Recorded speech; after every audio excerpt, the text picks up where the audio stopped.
Дэлхийд дахин болж буй онцлог үйл явдлуудыг тоомлон хүргэдэг NTV телевизийн гадаад мэдээний хөтөлбөр эхэлж байна. Хөтөлбөрийн эхэнд Америкийн нэгдсэн улсын Ираны байгуулсан санаж бичгийн мөрөөр болж буй үйл явдлуудыг та бүхэнд хүргэе. Америкийн нэгдсэн улсын төрийн нарийн бичгийн дарга Марко Рубио эдгээр өдрүүдэд ойрхон дорнодод айлчилж тухайн санаж бичгтэй холбоотой сэтгэл дундуур байгаа холбоотнуудтайгаа уулзж байна.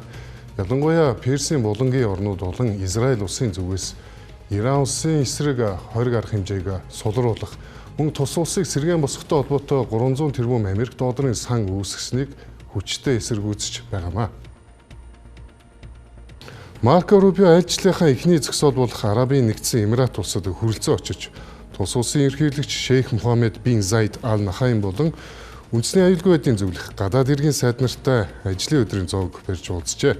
Уулзалтаар Ирантай байгуулсан санаж бичиг болон Хормузын хоолойн аюулгүй байдлыг хилцсэн байна. Америкийн нэгдсэн улсын стратегийн цэргийн баазуудын байршуудаг Эмират, Кувейт, Бахрейн зэрэг орнууд Ираны пуужин болон дроны хадлагад өртж байсан гашуун туршлагатай. Тиймээс тэд дээрх 300 тэрбум Америк долларын асар их хөрөнгийг Иран улс цэргийн хүчээ тэр дундаа баллистик пуужингийн хөтөлбөрөөр дахин бэхжүүлэхэд ашиглахгүй хэмээн ихээхэн болгоомжж байгаагаа Америкийн талд уламжилжээ.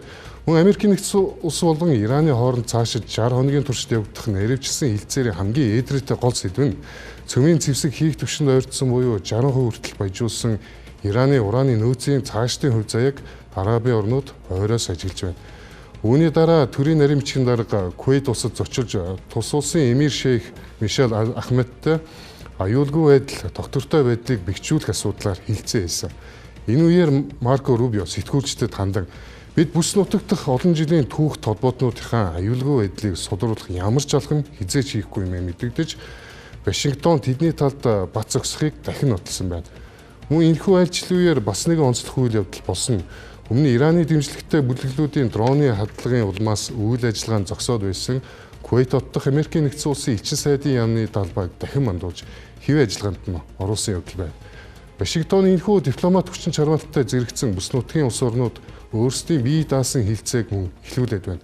Катарын ерхий сайд лавг гарагт Оман улсад хүрэлцэн очиж дэлхийн эрчим хүчний нийлүүлэлтийн гол судас болох Хормузын хоолойн удирдлага, аюулгүй байдлын асуудлаар Иран, Ирак болон Персийн булангийн орнуудыг хамарсан тусгаалсан хилцээг эхлүүлжээ.